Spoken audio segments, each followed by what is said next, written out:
Are you looking for a unique and memorable way to explore UK cities? Stay tuned because today's guest has created something really special that you are going to love.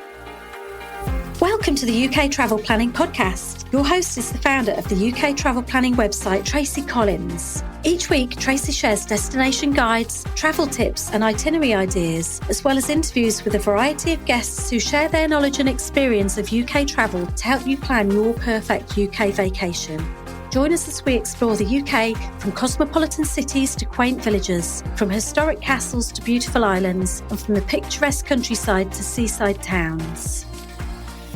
Before we get started, we'd like to thank our sponsor, Walks and Devour Tours. If you're planning a trip to London, you'll already know the challenge. There's a lot you want to do and only a limited amount of time to fit it all in. That's where the right tour makes all the difference, because you want experiences that are the best use of your time with more access, less waiting and a deeper sense of the city. That's why we recommend Walks and Devour Tours. They offer walking tours and food tours designed to make your time count, often with early or after hours entry. You'll also be with exceptional local guides who add the stories and context so you leave with a richer understanding of what you're seeing and a trip that feels genuinely memorable. If you're visiting London as a couple, with family, or you simply prefer a more intimate experience, Walks and Devour Tours also offer private tour options. To learn more, you'll find the link in the show notes. Now let's get into this week's episode.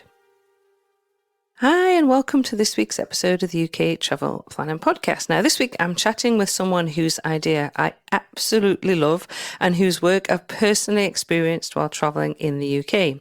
Now, if you like discovering cities through stories, puzzles, and hands-on exploration and learning about history along the way, you're going to love this conversation. And stay listening until the end because we have an exclusive discount code for mystery guides that I'll share later in the episode. Now, I first came across mystery guides a few years ago when I was visiting Winchester with my cousin. She brought one of the mystery guides along with her because she'd done one before and had received the Winchester guide as a gift. Now, I hadn't done one before and I didn't really know what to expect, but honestly, it completely transformed how we explored the city. Instead of just wandering around or ticking off sites, it felt like a proper adventure. We were solving clues, learning about the history as we went, stopping for tea and cake occasionally, chatting away and noticing things we absolutely would have walked straight past otherwise. What was also really fun was that while we were exploring Winchester, we kept bumping into other groups who were doing the mystery guide as well. So it created this lovely shared experience. You really felt part of something without it being a formal group tour. Now, by the end of the day, we both said the same thing. It was such a fun way to explore. It's one of those travel days that really sticks with you. And I have to say, as an ex-history teacher and someone who absolutely loves puzzles, I remember thinking, I wish I'd had this idea. It just brings those two things together in such a clever, accessible way. And honestly, I think it's such a fabulous way for visitors to explore the UK. So today, I'm really pleased to welcome Jack Wells, the creator of Mystery Guides.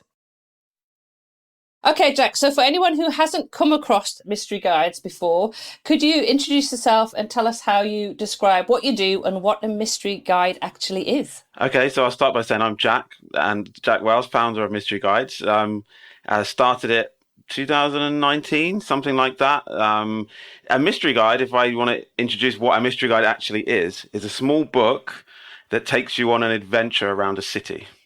So if you follow the story, you solve the clues, you will find some real hidden treasure at the end of it. So it's an immersive activity book for adults. And yes, and they're absolutely fantastic. As I've already said in the introduction, how enthusiastic I am about them. So once somebody's bought a mystery guide, what does the experience actually look like on the day? Okay, so you buy it online and it gets delivered to you. So it's a physical book, nothing on your phone. You don't need any technology whatsoever. And it comes in a nice gift sleeve as well, so it looks all mysterious. You then take it to the starting point. So you may be doing it in your hometown, or you might be going to, let's say, London to do it. So you take it to the starting point, and there's a map that tells you where to start. And that will be your first clue. And you get the start of the story. So a good example of it is my London book, which is The Mystery of the Holy Grail, which is a famous treasure hunt story from many, many, many, many years ago. On this adventure, you're actually looking for the Holy Grail somewhere in London. and it starts at the old Templars Church in London. So it has a real connection with the Knights Templar and the story of the Holy Grail. So you start off with you're actually in the place where the Knights Templar would have been, and you're on the search for their legendary Holy Grail. So it takes you on the walk itself is about 2 miles around London, and I like to take you to places that you wouldn't ordinarily go. So you go down little side streets, little alleyways. You find really old pubs tucked away that you never knew were there. You learn a bit of history of the Grail, of London, of other things. You might stop for a coffee on the way or a drink on the way. And when you solve all the clues, you will find where the Grail is hidden. And hopefully you will find it there. And you will learn something. At the end, you walk away with a lesson learned. So there's a twist in all of these stories that I won't spoil because you might want to do it. Excellent. Well, hopefully they will. If you're listening to this, I'm sure you will. I did a mystery guide in Winchester. That was the first one I did, and what I really loved about I love the whole aspect, everything about it. But what was really cool is we kept meeting other couples who were doing the mystery guide and this was a random day in October, and there was at least 3 other couples that were doing the mystery guide at the same time as we are. So we kept meeting them along the way as they were solving clues. So it was brilliant. That's one aspect actually of the business that I didn't expect that's become so key to it. On the day, you meet lots of other people doing the same thing. And because it's a book and you can see definitely they're doing the same thing, it's not an app on a phone or something. It's kind of like this secret club that you're all part of. And I've had stories of people making friends along the way, having drinks at the end together, staying in contact together, and actually making, new friends through it. And I really like the fact that it's become a kind of a community. And I really didn't anticipate that at all. And so sometimes I'm around London or I'm around Portsmouth or wherever, and I always see people with the book, and whoever I'm with, they're always like, "Go and say hello, Jack. Go and say hello." And sometimes I do. Sometimes I'm like, "No, just let them get on with it." Oh, well, the next one I'm actually going to do is Portsmouth, so I'll look forward to doing that one. Yeah. Now, you have mystery guides for quite a few destinations across the UK. I know that you've got York, you've got Bath, you've got Winchester, you've got Portsmouth. Can you go through kind of the range of locations that people can choose from? Yeah. So there are actually 33 currently live, and I'm working on another one at the moment. So there's 33 locations. I've got 3 in London at the moment. I've got like places like Brighton, Canterbury, Portsmouth, Southampton, all on the south coast. Lots further north as well. So you've got around York, you've got like Leeds, Sheffield. I've got Manchester, Liverpool, that area. I've got the west. I've got Plymouth and Exeter down in the west. They've got Scotland, so Glasgow, Edinburgh. I'm covering. I'm looking over there because I've got my map on the wall where all these stickers are. Where I've got about pretty much any major city you can name. There are a couple that are missing, but I'd say I've got pretty much every major city in the UK. Which is brilliant. So wherever you go, not only you can start your trip with a mystery guide, and you can do mystery guides as you travel around the UK. As you say, they take a few hours, so a great introduction to a city as well, to kind of learn your way around. As you walk around, you discover things that you won't see. I mean, I've been to Winchester a few times, but I found things that I had no idea about in Winchester when I did the mystery guide. Now, at the moment, they're not available. I believe they're not available to purchase outside of the UK. Is that true still? Yeah. So but we do. So now I believe we've pretty much got them for sale in every city that they're in. So there may be 1 or 2 missing, but in the next month we'll have them in every city. So if, for example, you do want to arrive in a place and pick it up on the day, then if they want to get in touch, I can point them to where to pick it up. We are going to have like a list of where all the collection points are.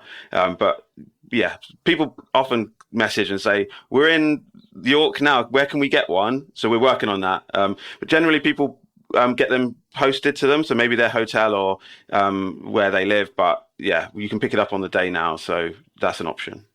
That's good, because we do have a lot of listeners who are from North America and Australia, and actually we've done a few itinerary consults because it's part of what we do. And I know I talked about the mystery guides, and one of the couples said that they'd contacted you and you were sending them to their hotel, so they were very excited. Yeah, I sometimes do that, and that does work. Yeah, so I'm glad they did it. Yeah.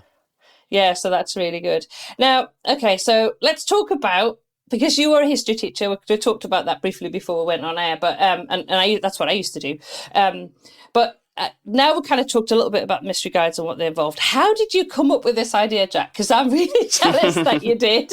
Well, it's like an evolution, right? So if you go right back, when I was probably about 7 years old, my dad was training to be a tour guide in Old Portsmouth, and he used to take me out on to trial it.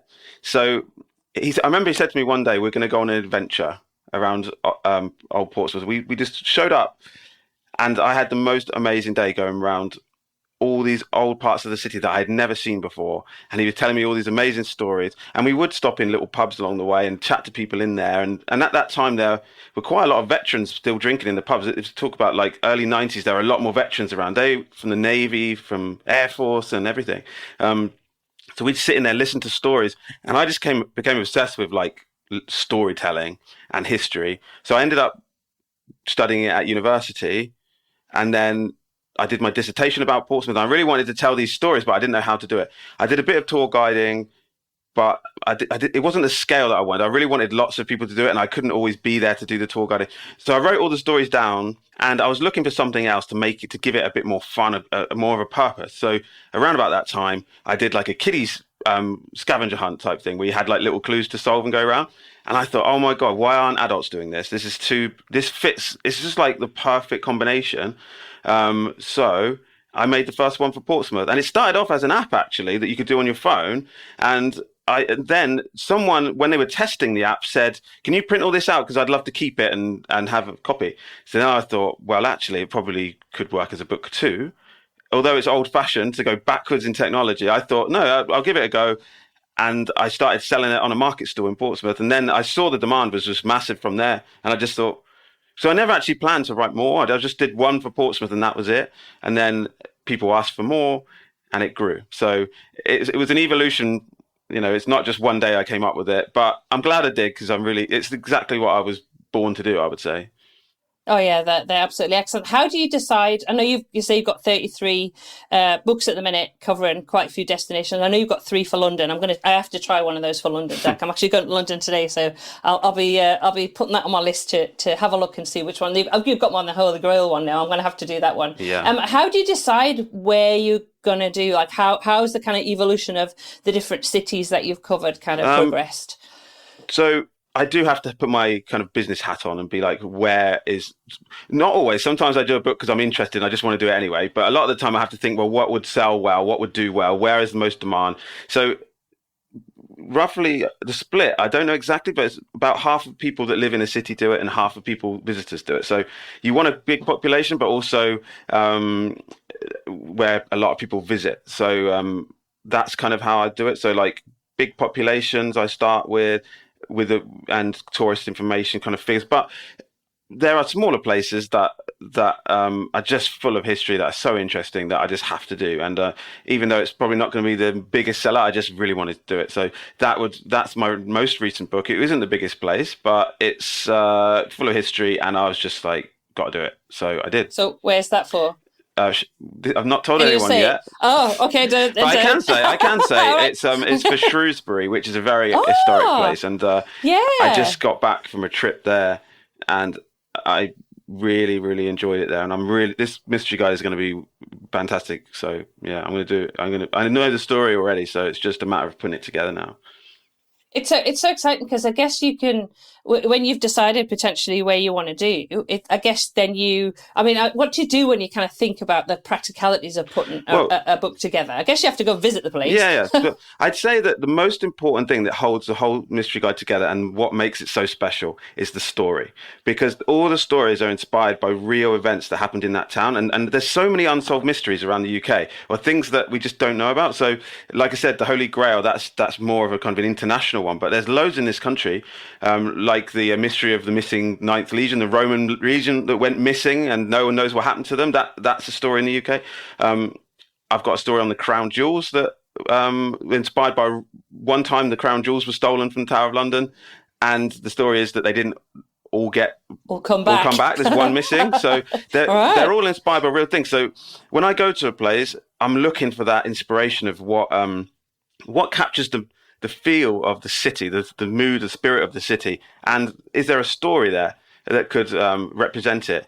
Hull was a really good one recently, where I was really looking for a story that could really, a big moment in Hull's history that could represent it, and it was when King Charles, Charles the First, during the Civil War, he was refused entry to the city, and it's all inspired by the events around that. But there's a really good twist in it, and I'm really proud of it. So, but that's when you're putting it together, it really does. It really hinges on the story, because then everything comes out of it. The artwork and the style, the theme, everything comes out of that. So, and the treasure at the end as well. It's all it has to be there. So there is actual stuff to find at the end. So yeah, that's it. Like all of the clues you're putting together. So you solve all the clues, but you're learning when you're solving the clues, which is really interesting. And then at the end, then you kind of get you solve the big mystery, the whole point of what you've been doing it for. Yes, and now every single mystery guide has real treasure, because I know you mentioned earlier you did Winchester. Winchester didn't. When I started, it didn't have real treasure hidden there. It just had the story conclusion. But now there's actual treasure there. So every single mystery guide has treasure now, and I think that's really cool. So. Oh, that is. I like the idea of that. And the books I have to say as well, the books are really lovely. They're beautifully put together. You've got an excellent website as well, which I will link to as well. Which is, as I say, everything you do, I just think is it's absolutely brilliant. It's so well put together. And it's just, you've got a lovely story as well, Jack, about how this all happened as well, which I think is, gives it that authenticity, and it's not, you didn't come from like a mass generated idea of I'm gonna, like a big company. You started this from your own experience in your own life, and I think that is amazing. Because there is a kind of like a temptation to just create one and then just reproduce it for every city, or based upon one story, and then just get loads and loads and loads. Some people do that. That like you do get some kind of pop-ups that try and do that, but you just don't get the magic for it. And the fact that they're all bespoke to the city, and it's actually a story inspired by that place. I'd rather just have 33. I could have like 330 by now had I gone down that route, but I like the idea that it's very curated and special, and it shows. People do say that like they felt like they were in this treasure hunt story. Believability is so important to me that like that's why a book is good, because if you're following something about the Civil War and you're on a phone, it's just not. There's no believability to it. If you've got like an actual physical book, it's kind of more like could be real. Yeah. So yeah, I like that idea. And I also like the fact you've got the book. You can take your time as well. So it's like, if you do a walking tour, often you've got to kind of keep up with the group and all that. Whereas when you're doing this, you're discovering this yourselves. You're solving the clues yourselves. If you want to sit down and have a cup of tea and a piece of cake at a cafe along the way, you can do that as well. So that's it. So it's kind of really well paced, and you can kind of do the day how you want to do it around the story, which works really, really well. I mean, to be honest, I was thinking before. Like you could do this globally. I mean, there's so many. I was thinking for Paris would be amazing, for Rome would be amazing. Like, because there's some. I'm sorry, but it's like there's so many amazing stories everywhere. That you could cover. But I'm just so pleased that you're covering the UK. You've got one for Newcastle. I'm originally from Newcastle. Yeah, I could detect a slight accent for the Newcastle. Yes, the Newcastle one is actually that's a really interesting story as well. Do you know why Newcastle United are called Newcastle United? I don't. Because there used to be two teams, and one went bankrupt, and they kind of merged to become one team. And that's the origin story of that book. So, like, it's a football-inspired one, because I know that Newcastle are really into their football, or soccer for your American audiences. So it's where it's kind of inspired by Newcastle United, the origin story of them. And you're on the hunt for a missing football.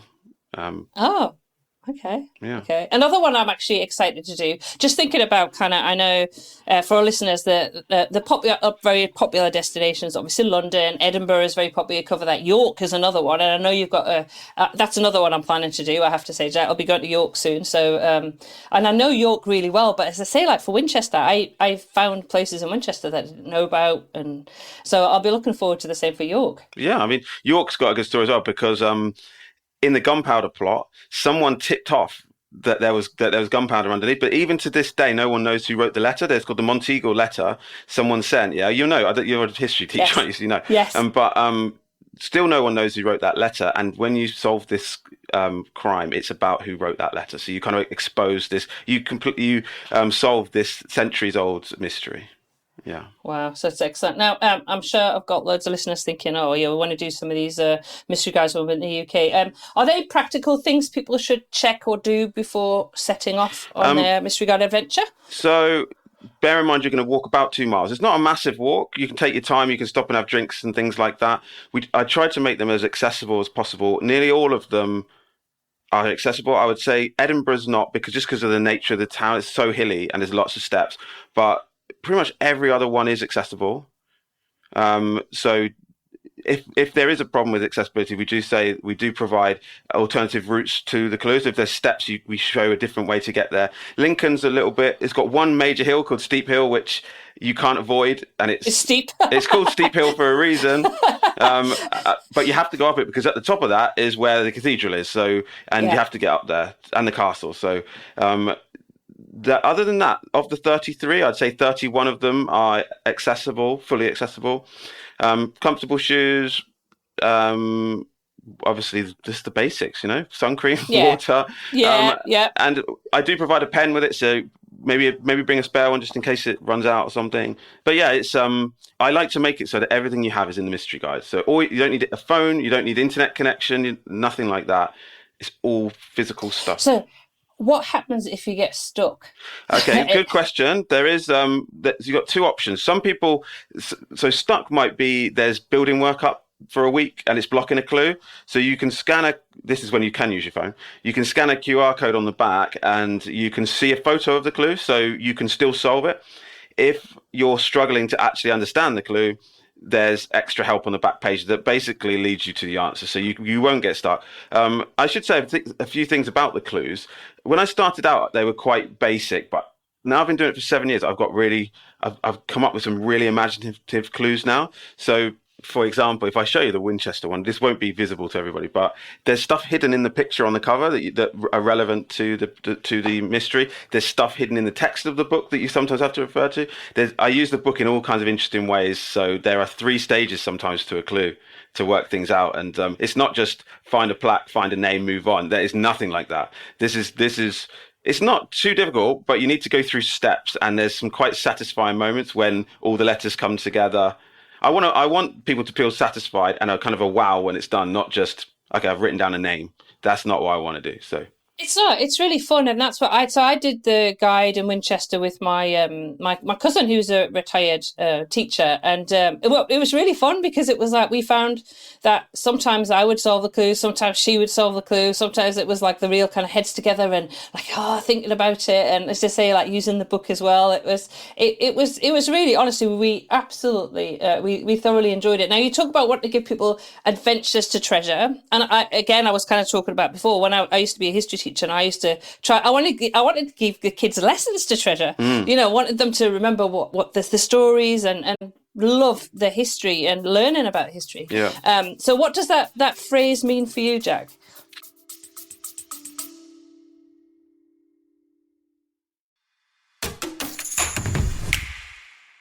Just a quick pause to thank our sponsor, Walks and Devour Tours. If you're planning a trip to London, you'll already know the challenge. There's a lot you want to do and only a limited amount of time to fit it all in. That's where the right tour makes all the difference, because you want experiences that are the best use of your time, with more access, less waiting, and a deeper sense of the city. That's why we recommend Walks and Devour Tours. They offer walking tours and food tours designed to make your time count, often with early or after hours entry. You'll also be with exceptional local guides who add the stories and context, so you leave with a richer understanding of what you're seeing and a trip that feels genuinely memorable. If you're visiting London as a couple, with family, or you simply prefer a more intimate experience, Walks and Devour Tours also offer private tour options. To learn more, you'll find the link in the show notes.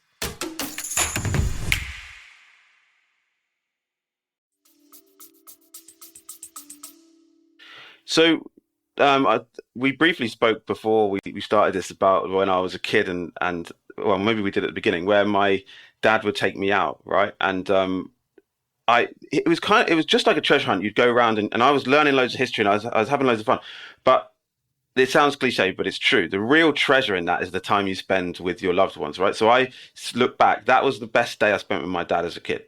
And I still remember it vividly now. And I think I want other kids or other people to have the same experience so that when they grow up, they have that same feeling, right? Because for me, it's normal, actually. I grew up kind of doing that stuff, but not everyone did. And I realized that when I was doing this, oh, you didn't get to do treasure hunts with your dad? What? Like, that's odd, isn't it? But yeah, it's not as common as I thought. So I really want people to look back on the time they did a mystery guide and go, that was such a great day. And together we laughed, we just got to know each other really well. And it was a whole day of fun that I won't forget. That's important to be memorable. Like, there are a lot of activities to do that you may forget, but I want it to be memorable. I think when we're at school as well, we do like, Easter egg hunts and things, and you still remember, like, but I don't want that to disappear in the age of technology. I really don't want that to go, and it's not the same on a phone. I think it's way better because a book you can share together. You can literally share it, hold it together and work on it together. So, and also I think the ending of an adventure is really important. They say with an experience, the ending is what you want to leave someone with, a wow. So at the end of all these adventures, there's a kind of a moral twist that you walk away learning something nice. It's not like, I never do subjects on, like, none of the treasure hunts are about murder or like bad things, because with a crime, the darker side of history, because they're all about crimes. There's a temptation to make the thief the bad person, right, that you catch, but without ruining all of the treasure hunts. It's not necessarily a bad thing. You end up leaving with a real good feeling that it was for a good reason. Yeah, no, it's good. It's and it's true what you're saying. It's good because I spend a lot of time traveling around the UK for researching for the podcast and for my websites. And that day out with my cousin Pauline, who brought the guide with her, she said, "Oh, I've got this to show you." We just had the best day, and that's what I'm saying. It's like I did a lot of stuff that trip when I was back, but that one stands out because it was different, and we thoroughly enjoyed it, and I had such a good time. Which is why I'm going down to Portsmouth to do the Portsmouth. They've done it before, and they're like, "No, we'll come out and do it with you again." Well, make sure you get in touch when you do, because I'm in Portsmouth. So yeah. Oh, yeah, we'll do. I'll let you know, definitely. Now, who do you think mystery guides work best for? So I aim them at adults primarily. I mean, people do them as a family. So like 7-year-old plus, they can come along, and some clues they can do, some they might need help with. But I'd say generally adults. I mentioned earlier that locals do it and tourists do it. So it's a kind of a mixture of the two. What I really like to do is surprise locals. That's my favorite thing. And so I write it keeping in mind that locals are going to do it, so I have to surprise locals. So it can't be too obvious. It has to be real gems that they would not know about. So you could be from anywhere. You could be out of town. You could know nothing about the city. You don't actually have to have an interest in history, because the clues themselves and the kind of getting outside and just kind of working together, the gamification side of it is fun on its own. So when I mention what I do, people go, "Oh, that's a very niche thing." It's actually not that niche. It's very widespread, popular among adults. So I would just say pretty much everyone who likes a walk and likes a bit of fun and likes spending time with people. So yeah, broad. No, I agree. Actually, the podcast episode before this one, Jack, I meant to say I do trip reports with people who've been in the UK, and I asked what were some of the favourite things that they did, and no prompting whatsoever. They did a mystery guide in Stratford, and it came up, and I went, "Oh, you won't believe it, I'm talking to Jack next week." So good. So that was really interesting. So Stratford, I live near Stratford. I should actually go and do that one. Now, tell me what's coming next. You did mention you've got the Shrewsbury or Shrewsbury, whichever way you want to pronounce it. I did ask local people how they pronounced it. Yeah, it's funny. It's always one of those ones that's like, is it Shrewsbury or is it Shrewsbury? I think most people say Shrewsbury, and I think if you're a bit posh, you say Shrewsbury. But well, I definitely won't. I'm from the north, Jack, so it's definitely Shrewsbury for me. That's for sure. So you've got that one coming out soonish, or it won't be too soon, because I've got a lot of work to do on it. But all the groundwork's been done. It'll be a few months, but I'm aiming on another London one this year, which would be good. You might be I hate to say too much about where I'm going, just because I change my mind quite a lot, and I don't want to disappoint people. But you might be pleased to know that Durham is on the list as well. Yes, definitely, and a few others. I'm hoping to do another 4 maybe this year, but it's it's a lot of work, and there's also the kind of the running of the business as well at the same time. So there's a lot to manage. But I would love to do 4 new ones. I've just rewritten a couple of books as well. Because I like to make them. Like I said, I like to put treasure in and do things. So Bristol's relaunching this month, which is really nice. Okay. Yeah, so there's lots going on, and if you've got any suggestions for places you'd like to see, let me know, because I do like to get suggestions. I will do. Well, if anybody's listening and there's somewhere you've checked out the website and see where Jack's covered already, and you're thinking, oh, I'd really like one for this place, then get in touch with Jack. I'm actually going.